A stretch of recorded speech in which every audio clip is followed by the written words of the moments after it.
저희가 알듯이 바울은 성령 충만한 사람이었습니다. 또 이 바울은 하나님의 말씀을 증거할 때에 힘과 권세와 능력이 있었습니다.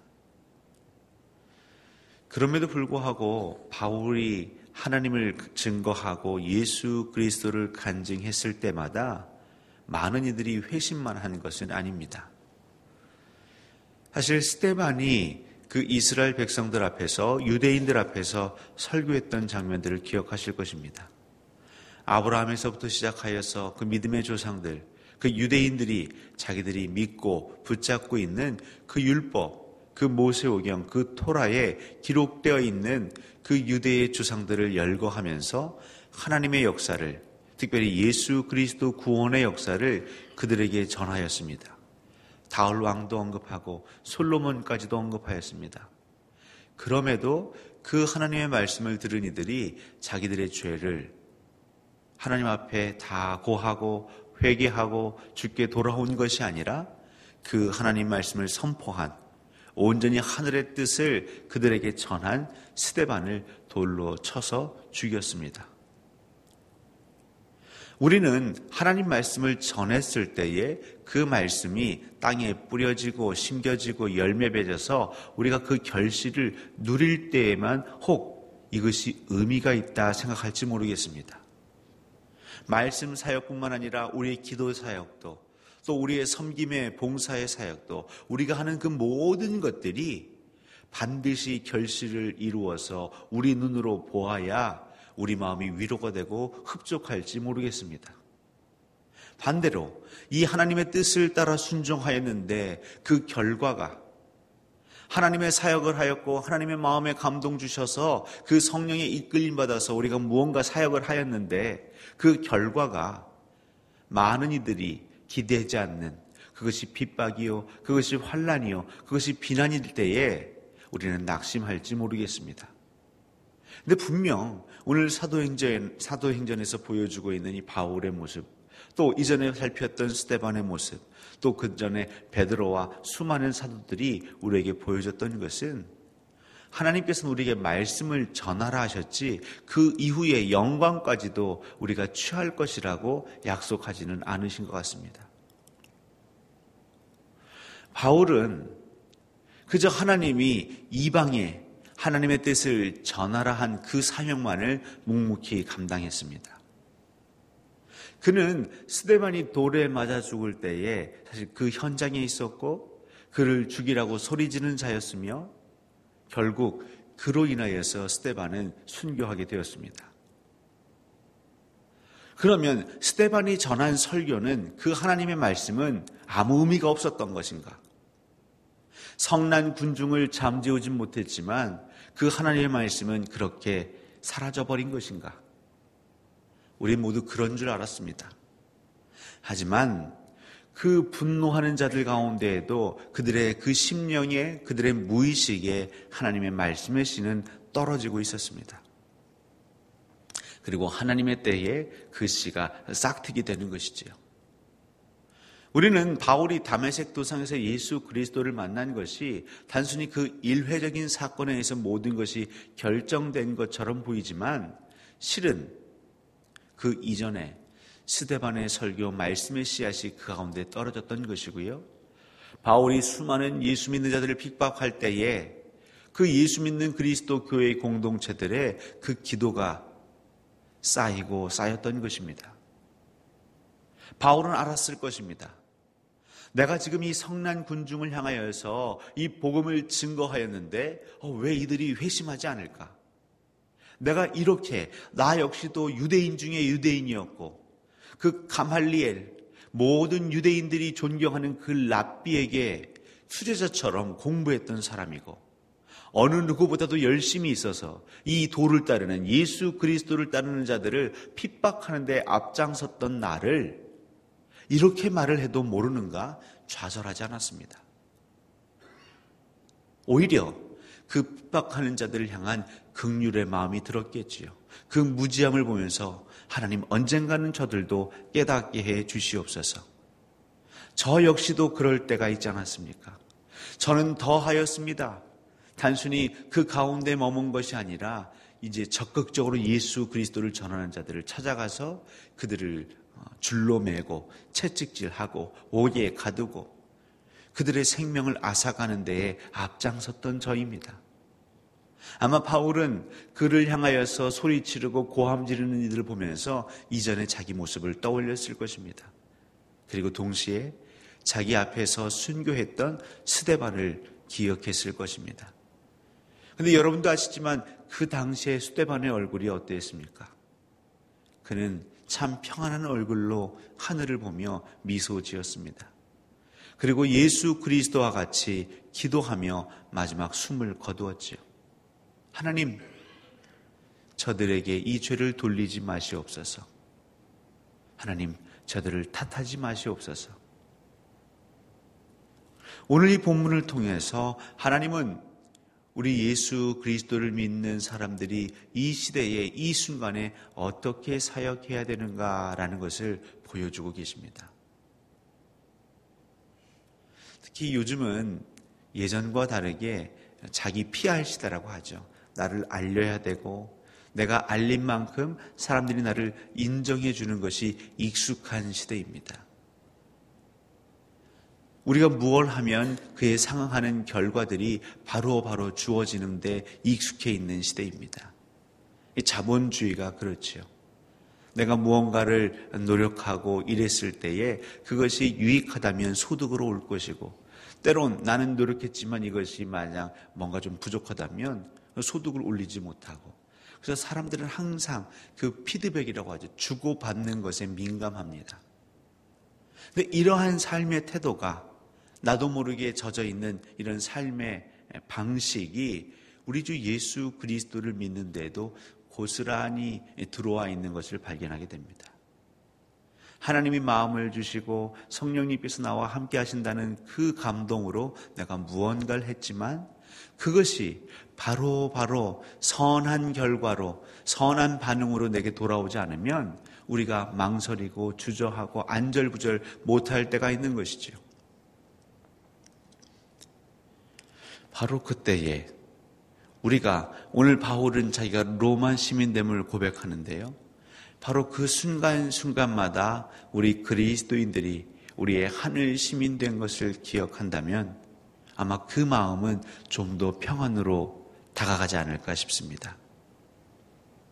내가 정말 이 모든 면류관을 받는 그 자리는 진정한 그 자리는 바울이 그 성난 유대인들을 향하여서 예수 그리스도의 복음을 증거한 거기에 대한 상급, 그 상급은 내가 이 땅에서 취하려고 하는 것보다도 내가 돌아가야 할 그 하늘나라, 그 하늘 시민된 그 자리에서 하나님이 내게 갚아줄 것이라는 그 하늘의 소망을 둘 때에 우리는 담담할 수 있을 것입니다. 우리 광주동산교회가 정말 이 땅에서 하나님의 그 복음 사역을, 그 선교의 사명을 감당할 때에 우리가 하나님의 뜻에 합당하게 사역을 했기 때문에, 섬겼기 때문에 하나님이 바로 우리 교회에 복을 주셔야 한다고 생각한다면 우리는 수많은 시험과 또 착오에 빠질 것입니다. 근데 하나님께서 하나님의 나라에 갔을 때에 우리에게 면류관 씌우시며 우리를 칭찬하실 거라고 생각한다면 좀 더 우리 마음에는 여유가 있을 것이고 또 안도가 있을 것입니다. 우리 믿는 자들에게도 동일한 것이지요. 오늘 하루를 살고 또 어제를 돌아봤을 때에 하나님께서 분명 원하실 것 같아서 내가 십자가의 돌을 지었고 남들에게 희생하였고 베풀었고 나누었고 그것이 일회적인 것이 아니라 늘 반복됨으로 한결같았는데 왜 하나님 내게 돌아오는 반응은 여전히 변화가 없습니까? 그때마다 우리 신앙의 선배들을 기억하십시오.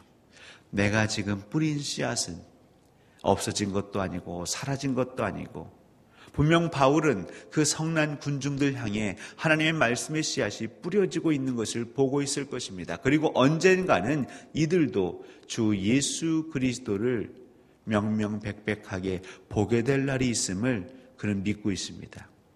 왜냐하면 자기 자신이 그것을 경험했기 때문인 것이죠.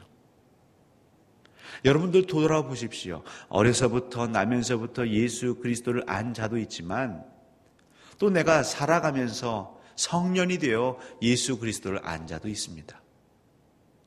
내가 모태신앙이었지만 정말 어느 한순간 예수 그리스도를 인격적으로 만났던 경험도 있을 것입니다. 그렇기 때문에 우리는 기다리는 것이죠. 하나님, 때가 필요하군요. 특히 이 시대는 더욱더 우리의 원수들이 우리 믿지 않는 사람들의 눈과 귀를, 심지어 믿는 사람들의 눈과 귀도 가리고 있는 때입니다. 이전처럼 복음이 들려지지 않습니다. 복음을 전하여도 많은 이들이 곡해해서 듣습니다.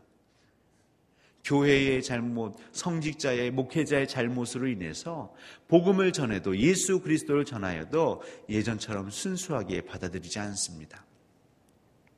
오히려 어떤 다른 숨은 의도가 있지 않느냐라고 그런 숨은 저희를 늘 더불어 생각하기 때문에 복음의 말씀의 씨앗이 더딜 수 있습니다.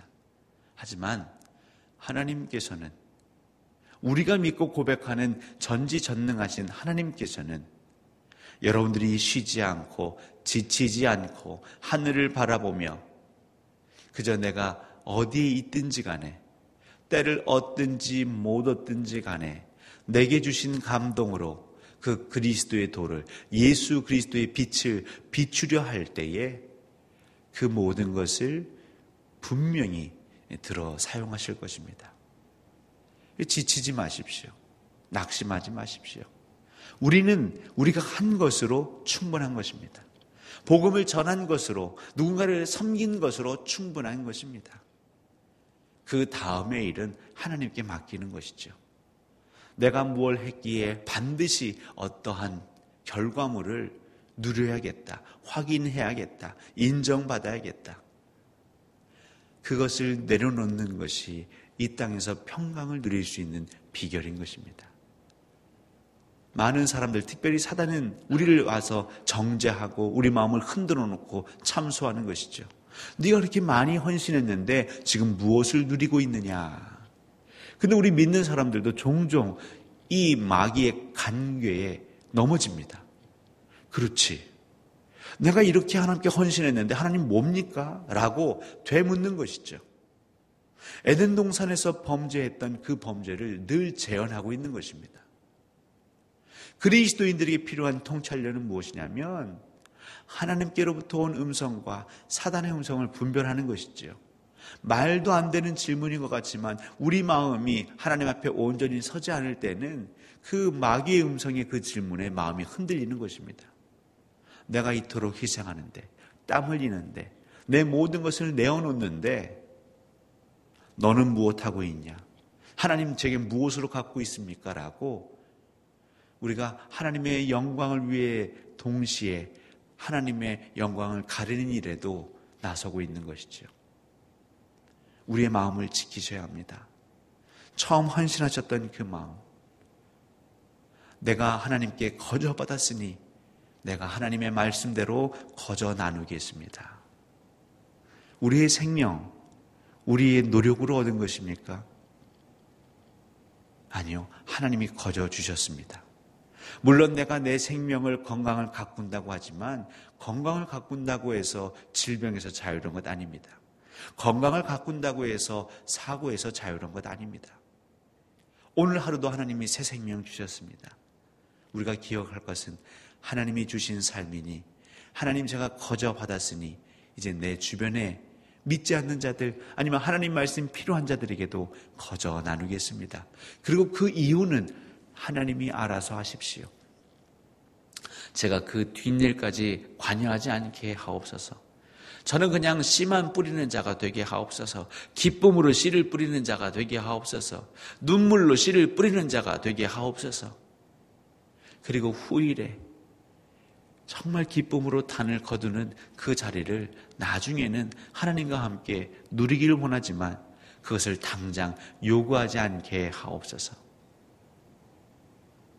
여러분의 가정에서, 여러분의 일터에서 그저 기쁨으로 나눠보십시오. 우리 광주동산교회 조급해하지 않고 그저 하나님 주시는 마음을 따라서 하루하루 감사로 순종할 때에 이미 하늘에서는 잔치가 열릴 것이고 그 하늘의 잔치, 하나님의 그 기쁨의 친교의 교제가 우리 가운데 확장되어 내려올 때에 우리 역시 아무것도 내 손에 쥔 게 없을지라도 하늘의 평안을 누릴 것입니다. 분명한 것은 하늘의 평안을 누린 사람들의 얼굴에서는 광채가 나는 것이고요.